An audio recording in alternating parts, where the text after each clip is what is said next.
Hi, this is Ken from the Word Bible software community. This is a short tutorial on navigating through a Bible view. And if you have not tried the Word, you should, because it's free, first of all. It's fast, it's flexible, it's robust, it's powerful, it's fun. I have a couple of pretty expensive Bible programs besides the Word, but I spend a lot of time in the Word. I really like it. So this is a layout that I sometimes use, but to make sure we're all looking at the same thing, go to the View menu, Layout, and here's some that I've made, but predefined layouts, and go to one, Beginner, which is a Bible tree and a Bible view. First thing I'm going to do is make this a little bit bigger so we can see it.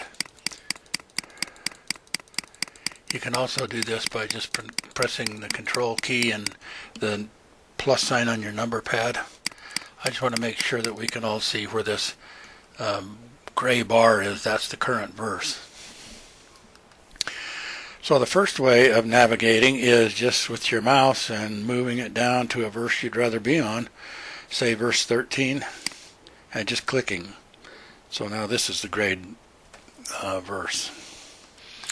The next way is with the Bible tree, and you pretty much have to be a mouseketeer. I'm kind of a keyboard kind of a guy, but the top part of this list, it shows every book in the Bible. The top part is green. The Old Testament is green. The New Testament is in what looks to be a maroon. So you just, and this takes some scrolling. I'm on a pretty big screen and I have to scroll. But let's say you wanted to go to Matthew. This is why I don't really like this, because of my insufficient mouse skills. You have to. That's kind of a tiny target to me. Anyway, you press that plus sign until it's a minus, and it opens up all the chapters. And then let's say you want to find something in chapter 5. You click on that plus button again, it opens up all the verses. Now from here you can hover over any of the verse to see what it says, and it'll always show up in the default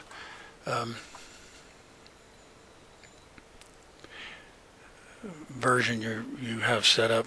It doesn't look like it here though. I don't know why it's using KJV. So as soon as you find one you want, you just click on it, and there you are. Now, as I say, I'm not a big fan of all this scrolling, these little tiny targets to click on, and using the mouse in the first place. So I usually come up to this X and just click on it to get rid of that.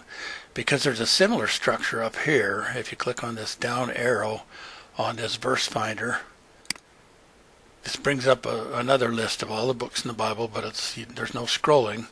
It's all here for you to see. And if I wanted to look at Matthew again, you just come down here to find chapter 10, and then let's look at verse 9. So there it is. Finds it again. The reason I like this better than the other one, this isn't my primary way to navigate, but you don't have any of the scrolling, and even if you go to a book that's got a lot of chapters in it, and a chapter that's got a lot of verses in it, there's no scrolling. You can see everything, and you can find a target right quick. Just click on it. Now, right in the verse finder itself, if you just click there, or let's say I'm down here in the Bible and I just press F4, it gets me up there again. Now let's look I'm going to type in JN. And as I type, you can see I start typing J. There's all the books in the Bible that start with J. If I type N, it narrows it down to kind of a common abbreviation system, with usually the highest priority at the top. So if I just hit enter now, I would go to John 1:1.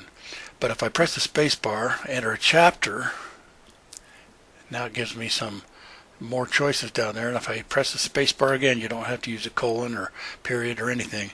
Type in 16, and now I'm finally narrowed it down to the one choice that's available, and it takes me right there again to John 3:16. So between the Bible tree, which I've closed because, again, I don't use it that much, and it gives me a lot more. The Bible tree kind of takes up some real estate that I don't really need, so I just close it off, and now I've got more room for the books that I do want.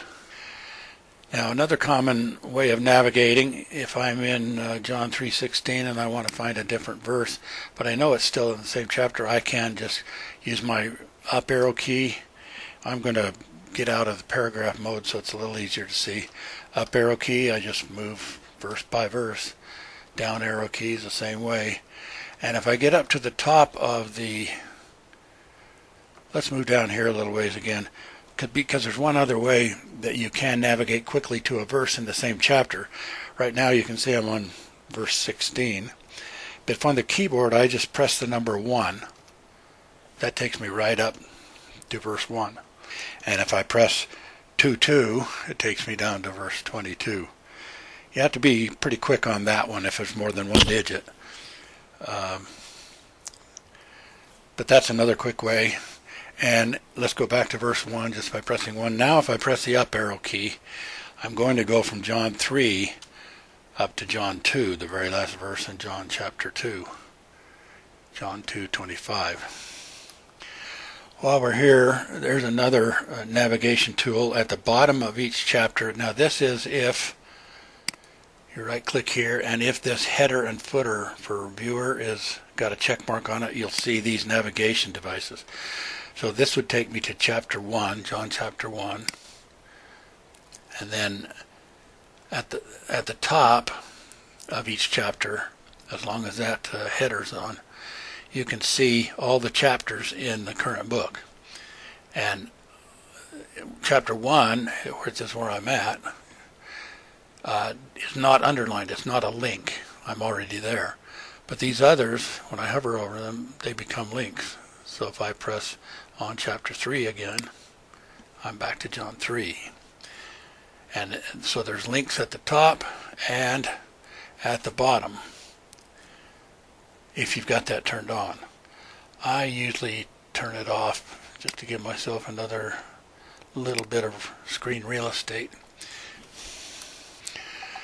And as long as this is on, there's other navigation tools here. You can go back to previous verses, and you can do that with the keyboard by, it'll show you the keyboard shortcut, Alt left arrow. That's the same kind of keyboard as if you're in your browser and you want to go to the previous website you've been to. You just press Alt left arrow. Or you can click on this down arrow and it'll show you all the verses you've previously been to, and you can just click on any one of them. It'll take you right back to where you were. So and the same is true with this arrow. This is go forward, which is Alt right arrow, and it also has a back or a drop down button. This one is the book navigation. So you've got a choice. We're in Psalm now. It's got a choice. It'll give you the choice of going back, and it shows you the books you can go to that are in front of Psalm. This one's go forward, and it starts with a list of all the books that are on the forward side of Psalm. And this is the next chapter, or the previous chapter, which is the same as I showed you before. I think I showed it. I'll show you now if I didn't. Previous chapter or the next chapter. So we're in Psalm 119, and I can click on this and go to Psalm 118. Or I can just be in here, left arrow, and I'll be on Psalm 117. Same with the right arrow. That's this on the right side of this icon. Just right arrow, or click that button, the right arrow, and or just keep pressing your right arrow button. Now I've opened up a new book view, and we'll show you that in another video. But here, you see I'm on Matthew chapter 1 verse 5. It's in that genealogy, and if there's anything that looks like a link, you can hover over it. If it pops up with this kind of a display, you can see the text, or if I click on it right now, this is Joshua chapter 2 verse 1, so it took me right there. Anytime there's a link like that, you can use it to navigate. And links are all over the place. If you've got a commentary, Matthew Henry or something like that, any kind of commentary will have that that kind of links all through it. Now I've opened up a search window and typed in the Holy Spirit. It's for the entire Bible in the King James. And any one of these, if you hover over, it'll show you the text. It'll show you where the search found words that were in your search parameters. And if you just click it, it works like any other link. I don't know if a search links counts as Bible navigation, but I thought I'd throw that in. And finally, of the navigation tools that I use, and maybe there's others, if somebody has another one, I'd be glad to hear about it, is this Bookmark Toolbar. So any one of these, you can have 10 bookmarks from 1 to 0. If it's kind of dimmed out, it'll say no bookmark defined. If it's not dimmed out, if you hover over it, you can find out where that bookmark goes. And you'll notice on each one of these that there's in parentheses it says control and a number. So the equivalent of this bookmark that I'm hovering over is control 8. If you know what your bookmarks are, that's pretty handy. If it's been a while, you might just have to hover over these and see what it is. So remember, this is Amos 5:20 on bookmark 9. I'm going to bookmark or click on bookmark 8, which is 2 Thessalonians. So it took me right there, and now I'm going to press Control 9. And remember Amos 5:20, Control 9, and it takes me right there. So those are pretty handy if you're working on a project and you need to get back and forth between a few select verses. That works pretty good. So those are the navigation methods that I use.